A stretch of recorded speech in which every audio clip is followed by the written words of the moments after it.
सो hello दोस्तों, once again welcome back to our YouTube channel Arun education zone. आज हम निश्चित समाकलन ज्ञात करने की विधि को देखेंगे। जैसा कि प्रोसीजर आपके सामने दिख रहा होगा। सबसे पहले क्या करते हैं हम लोग, प्रदत्त फलन का अनिश्चित समाकलन करते हैं। अब यहाँ दिया गया है। अब छात्रों को निश्चित समाकलन विधि से परिचित कराया जाएगा। निश्चित समाकलन में हम निम्न क्रिया चरणों का अनुसरण करते हैं। वो कौन कौन से चरण नीचे यहाँ फॉलो दिया गया है। पहला चरण क्या है, प्रदत्त फलन का अनिश्चित समाकलन करते हैं। ठीक, अभी हम सवाल के माध्यम से आपको समझाएंगे हर एक स्टेप। पहले आप एक बार पढ़ लीजिए इसको। प्राप्त अनिश्चित समाकलन को बड़े कोष्ठक में लिखकर इसके दाएं ऊपरी कोने पर उच्च सीमा तथा निचले कोने पर निम्न सीमा अंकित करते हैं। दैट मीन्स सिर्फ लिख देते हैं। एक बार चलो समझा देते हैं। चलो तीसरा भी रूल इसी वक्त पढ़ लेते हैं। पहले समाकलन में चर राशि के स्थान पर उच्च सीमा तथा निम्न सीमा रखकर समाकलन के मान प्राप्त कीजिए। ठीक, पहले समाकलन में चर राशि के स्थान पर उच्च तथा निम्न सीमा रखकर समाकलन के मान प्राप्त कीजिए। फिर उसके बाद समाकलन में उच्च सीमा रखने पर प्राप्त मान में से निम्न सीमा रखने पर प्राप्त मान को घटाइए। इस प्रकार प्राप्त अंतर उस फलन का निश्चित समाकलन होता है। जैसे एक सवाल हम डिस्कस करते हैं। क्या है सवाल, यहाँ आपके सामने दिख रहा होगा। निश्चित निम्न फलनों के मान ज्ञात कीजिए। तो समाकलन क्या है, द इंटीग्रेशन ऑफ एक्स की पावर 3 इंटू डी एक्स। जो सीमा है 2 से लेकर के 3 तक है, यानी इसकी उच्च सीमा 3 है और लोएस्ट सीमा कितनी है, 2 है। ठीक, तो पहला प्रोसीजर हमारा क्या बोला था इसमें, पहला प्रोसीजर हमारा बोला था प्रदत्त फलन का अनिश्चित समाकलन ज्ञात कीजिए। दैट मीन्स इसका हमें क्या करना है, पहले अनिश्चित समाकलन करते हैं। एक्स की पावर 3, तो इसमें एक सूत्र हम लोग बताए थे, एक्स की power n into d x का जो इंटीग्रेशन होता है वो कितना होता है, यहाँ एन है, एन की प्लेस पे कुछ भी हो सकता है, जैसे यहाँ 3 दिया है। तो हम लोग क्या करते हैं, एक्स की पावर एन प्लस 1, फिर उसके बाद एन प्लस 1 से डिवाइड करते हैं। तो सेम प्रोसीजर इसमें फॉलो करेंगे हम लोग। तो एक्स की पावर 3 का इंटीग्रेशन क्या हो जाएगा, अनिश्चित समाकलन करेंगे तो एक्स की पावर 4/4 हो जाएगा। फिर जो दूसरा हमारा चरण था, क्या करा था, प्राप्त अनिश्चित समाकलन को बड़े कोष्ठक में लिख लीजिए। देखिए हमने इसको बड़े कोष्ठक में लिख लिया है। फिर उसके बाद क्या करना है, इसके दाएं ऊपरी कोने पर, इसके दाहिने ऊपरी कोने पर उच्च सीमा कितनी थी, 3 हमने रख दिए थे, तथा निम्न सीमा नीचे कोने पर दाईं तरफ, देखो लिख दिए हैं, लिखे कि नहीं रखे हैं। इसके बाद क्या करेंगे, अचर राशि, ओ सॉरी चर राशि। तो इसमें देखो चर कौन है, एक्स चर है ना मेरा। इसी में हम उच्च सीमा रख करके और निम्न सीमा रख करके क्या करेंगे, घटाएंगे। तो सबसे पहले हमने उच्च सीमा रखा। तो देखो यहाँ पे स्टेप में पहले हमने 4 कॉमन ले ली, क्योंकि 4 क्या है, अचर है, तो 4 कॉमन बाहर कर लिए। फिर इसके बाद देखिए यहाँ पे उच्च सीमा के रखेंगे 3, एक्स की प्लेस पे 3 रखें या 3 की पावर 4 हो गया, माइनस लगा दिए। फिर एक्स की प्लेस पे क्या रखेंगे, निम्न सीमा 2 रखें, 2 की पावर 4 कर दिया है। ठीक, अगर आपको नहीं समझ में आए तो रफली एक बार करके दिखा देते हैं। और क्या था, एक्स की पावर 3 था, एक्स की पावर 3 है, एक्स की पावर 3 इंटीग्रेशन 2 से पावर 3 था, 2 से 3 मतलब इसकी सीमा जो थी डी एक्स है। तो पहला प्रोसीजर हमारा क्या बोला है, सबसे पहले इसका अनिश्चित समाकलन करेंगे। तो चलो अनिश्चित समाकलन करते हैं। तो अनिश्चित समाकलन इसका क्या हो जाएगा, एक्स की पावर 4 बड़े कोष्ठक में लगाएंगे, दाहिने कोने पर 3 और जो नीचे वाले ऊपरी कोने पर दाहिनी साइड 3 लगाएंगे। 3 क्यों लगाएंगे, क्योंकि ये उच्च सीमा है और लोअर सीमा 2 है इसका, दाहिने साइड नीचे साइड कोने पर लगाएंगे 2। अब क्या करेंगे, जो अचर है इसको बाहर ले लेंगे। अचर क्या है, 4, तो पहले हमने 4 को बाहर लिया, बड़े कोष्ठक में क्या रखा है, एक्स की पावर 4, फिर बड़ा कोष्ठक बंद किए, उच्च सीमा ऊपर लगा दिए 3, निम्न सीमा नीचे लगा दिए 2 है। प्रोसीजर अगला क्या कहता है कि जहाँ चर है वहाँ पे उच्च सीमा रखिए एक बारी, फिर उसके बाद माइनस करके निम्न सीमा रखिए उसी फलन में। चलिए एक बार 1/4 कॉमन लेते हैं, बड़ा वाला कोष्ठक लगाते हैं। तो एक बार एक्स की पावर 4 के प्लेस पे 3 रखेंगे, तो यहाँ 3 रखेंगे, यानी एक्स के प्लेस पे 3 रखेंगे, तो 3 रख दिए, 3 की पावर 4 हो गया, माइनस लगाएंगे। फिर एक्स के प्लेस पे लोअर सीमा रखेंगे, यानी 2 रखेंगे, 2 की पावर 4 रखते हैं। अब इतना सॉल्व करेंगे, हमारा फाइनल आंसर आ जाएगा। 1/4 ये हो गया। 3 की पावर 4 करेंगे कितना होगा, तो यहाँ से कर लो, 3 गुड़े 3 गुड़े 3, 3 तिरक्का 9 तिरक 27, 81 हो जाएगा। ठीक, 2 की पावर 4 कितना हो जाएगा, 2 दूना 4 दूना 8 दूना 16 हो जाएगा। ठीक, आप इसको सॉल्व कर लीजिएगा, आपका फाइनल आंसर हो जाएगा। इतना तो आप कर ही सकते हो। Now the next question is showing on screen board. ये आपका जो क्वेश्चन था ये एनसीईआरटी में आया है, एनसीईआरटी क्वेश्चन है ये। दूसरा क्वेश्चन क्या है, इसमें सीमा जो दी है 0 से लेकर के π/2 तक है। अपर सीमा यानी उच्च सीमा π/2 है, लोअर सीमा 0 है, इंटीग्रेशन cos x है और dx है। तो फिर वही हम प्रोसीजर फॉलो करेंगे। पहले हम इसमें अनिश्चित पार्ट का समाकलन करेंगे। सीमा भूल जाइए इसको कुछ देर के लिए। तो यहाँ देखिए, इसका आगे प्रोसीजर किया है तो कॉस का समाकलन कितना होता है, साइन होता है। फिर बड़े कोष्ठक में क्लोज किया, ऊपरी वाले कोने पे उच्च सीमा, लोअर सीमा नीचे रख दिया। ठीक, अब जहाँ जहाँ एक्स है वहाँ π/2 एक बार रखेंगे माइनस करके, फिर 0 रखेंगे। देखो यहाँ साइन π/2 माइनस साइन 0, π/2 मान 1 होता है, 1 माइनस 0 जो 1 आ गया आंसर मेरा। इसी प्रकार से ये भी क्वेश्चन करना मुझे, निम्न फलनों के समाकलन ज्ञात कीजिए। ये स्क्रीन पे दिख रहा है कि नहीं दिख रहा है, पहले देखते हैं। नहीं दिख रहा अभी भी, अब दिख गया होगा। निम्न फलनों के मान ज्ञात कीजिए। तो इंटीग्रेशन क्या है, इसकी जो सीमा है 0 से लेकर के π/4 है, यानी लोअर सीमा 0 है, अपर सीमा π/4 है। और tan स्क्वायर x का इंटीग्रेशन मुझे करना है। सबसे पहले हम क्या करेंगे, इसका अनिश्चित समाकलन करेंगे। सीमा को बाहर कोष्ठक के बाहर रख देते हैं। ठीक, तो चलिए इसका अनिश्चित समाकलन करते हैं हम लोग। तो tan स्क्वायर का डायरेक्ट इंटीग्रेशन नहीं कर सकते, एक फार्मूला लगा सकते हो। इसमें क्या होता है, sec square x is equal to 1 plus tan square x, तुम जानते होता है। दिख रहा है नहीं दिख रहा, अब दिख रहा होगा। सेक स्क्वायर एक्स बराबर कितना आता है, 1 प्लस tan स्क्वायर एक्स। तो हम लिख सकते हैं sec square x minus 1 is equal to tan square x, यानी tan स्क्वायर के प्लेस पे सेक स्क्वायर एक्स माइनस 1 लिख सकते हैं। ऐसा क्यों किया हमने, क्योंकि सेक का समाकलन हमको पता होता है सेक स्क्वायर का। तो शायद यही प्रोसीजर इसमें फॉलो हुआ होगा। इसका समाकलन देखता हूँ, हाँ यहाँ हाँ ये किया गया है। सेक स्क्वायर एक्स माइनस 1 कर लिया है। अब इसको तोड़ लेगा, यानी डिस्ट्रीब्यूट कर देंगे हम। तो सेक का जो समाकलन होता है वो कितना होता है, 10 होता है। 1 का समाकलन कितना हो जाएगा, एक्स के रिस्पेक्ट में एक्स हो जाएगा। अब इसको बड़े क्वेश्चन में क्लोज कर दिए, सीमा लगा दिए 0 से π/4। एक बार उच्च सीमा रखेंगे, जहाँ जहाँ एक्स है वहाँ π/4 रखेंगे, फिर माइनस करके 0 रख देंगे। तो tan π/4 माइनस π/4, मंझला कोष्ठक क्लोज किए, फिर माइनस लगाया, फिर एक्स के प्लेस पे 0 रखा tan 0, फिर एक्स के प्लेस पे फिर 0 रखा 0, इसका पूरा मान 0 होता है।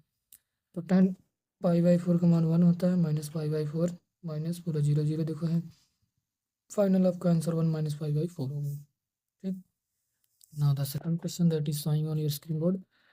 सीमा क्या है, π/4 से π/2 है। लोअर सीमा π/4, उच्च सीमा π/2 है। इंटीग्रेशन क्या करना है, 1 माइनस साइन 2x। ये सवाल बहुत ही इंपॉर्टेंट है, कई बार आया हुआ है। ठीक, इसको डायरेक्ट आप कैसे कर सकते हो, पहली बात मुझे इसका कर्डी गायब करना होगा। अगर अनिश्चित समाकलन में होता तो मैं इसको के लिए क्या करेंगे, कर्डी गायब करेंगे। इसके लिए क्या करेंगे, इसको होल स्क्वायर बनाना पड़ेगा। तो होल स्क्वायर कैसे बनेगा ये, तो त्रिकोणमिति का साइन 2x का फार्मूला आपको आना चाहिए। साइन 2x यहाँ बताता हूँ मैं इसको। अनिश्चित समाकलन में क्या था, कर्डी में 1 माइनस साइन 2x था, माइनस साइन 2x है। तो एक फार्मूला आप लोग जानते हो, साइन 2x इक्वल टू होता है 2 sine x into cos x. इतना आपको रखना पड़ेगा, कहाँ पे, साइन 2x के प्लेस पे। यहाँ साइन 2x के प्लेस पे इतना लाख रखना पड़ेगा। और इस 1 के प्लेस पे क्या लिख सकते हो, आइडेंटिटी के हिसाब से sine square x plus cos square x. 1 के प्लेस पे इतना रखना है, साइन 2x के प्लेस पे इतना रखना है, तब जाके ये होल स्क्वायर बन जाएगा। चलो देखते हैं। तो ये हो जाएगा sine square x plus cos square x minus 2 sine x into cos x. ठीक, सिस्टम क्लोज करते हैं। अब देखो ये ए माइनस बी का होल स्क्वायर बन रहा है मेरा। ठीक, तो हम लोग क्या करेंगे, इसको अकॉर्डिंग लिखते हैं, sine x minus cos x का होल स्क्वायर। अब देखो ये होल स्क्वायर, ये कर्डी दोनों क्या हो जाएगी, कैंसिल आउट हो जाएगी। फिर जब इंटीग्रेशन लिख लेते हैं तो ये sine x minus cos x D x. चलो हम लिमिट लगा लेते हैं। क्वेश्चन में हमारा लिमिट क्या दिया है, लिमिट दिया है मेरा π/4 से π/2 दिया है लिमिट। π/4 से π/2 लिमिट दिया है। तो सबसे पहले इसका हम क्या करेंगे, आने से समाकलन करते हैं। चलो इसका आने से समाकलन कर लेते हैं। साइन का कितना होता है समाकलन, माइनस कॉस एक्स होता है। कॉस का समाकलन साइन एक्स होता है। डब्बे के अंदर लोअर लिमिट कितनी है, π/4, अपर लिमिट कितनी है, π/2 है। अब देखिए क्या करते हैं आगे प्रोसीजर में। अब हम लोग यहाँ पे माइनस को कॉमन ले लेंगे। आई थिंक कुछ गलत कर रहा था क्या मैंने, कोई शायद गलत क्या हुआ इसमें, जो साइन हमने पहले ले लिया है इसमें साइन में कास को पहले कर दिया इसने, प्लस में आ जाता ताकि ये, चलो जैसे इसे क्या कर सकते हो, जो हमने sine x minus cos x का होल स्क्वायर लिखा है, मैं इसको लिख सकता हूँ कॉस माइनस साइन एक्स का होल स्क्वायर। आंसर फिर भी मेरा यही आएगा। ठीक, उसमें होगा क्या कि माइनस जो आ रहा है ये माइनस नहीं आएगा। चलो माइनस आ रहा है ना, मैं माइनस को बाहर कॉमन ले लिख सकता हूँ, माइनस को मैंने कॉमन ले लिया तो ये माइनस बाहर हो गया। ये हो गया cos x plus sine x, upper सीमा पाई/2 लोअर सीमा पाई/4, उसमें हम मान रखेंगे तो ये हो जाएगा मेरा, एक बार मैं cos एक्स के प्लेस पे क्या रखूँगी यहाँ पे, एक बार एक्स के प्लेस पे पाई/4, साइन एक्स के प्लेस पे यहाँ एक्स प्लेस पे पाई/2 डालेंगे, तो cos पाई/2 प्लस साइन पाई/2, कोष्टक क्लोज रहने देना, इसमें मझला कोष्टक कर लेंगे, ये मझला कोष्टक, फिर माइनस लोअर सीमा रखेंगे पाई/4 रखेंगे, तो यहाँ पर हो जाएगा cos पाई/4 प्लस साइन पाई/4 सॉल्व करिए, तो ये हो जाएगा cos पाई/2 का मान 0 होता है, साइन पाई/2 का मान 1 होता है, फिर माइनस cos पाई/4 का मान कितना होता है, √1/2, साइन पाई/4 का मान √1/2। इतना जब सॉल्व करेंगे इसको, ये मेरा आंसर आएगा, माइनस बाहर लिए रहेंगे 1 माइनस 2 √2, ये हो जाएगा मेरा आंसर।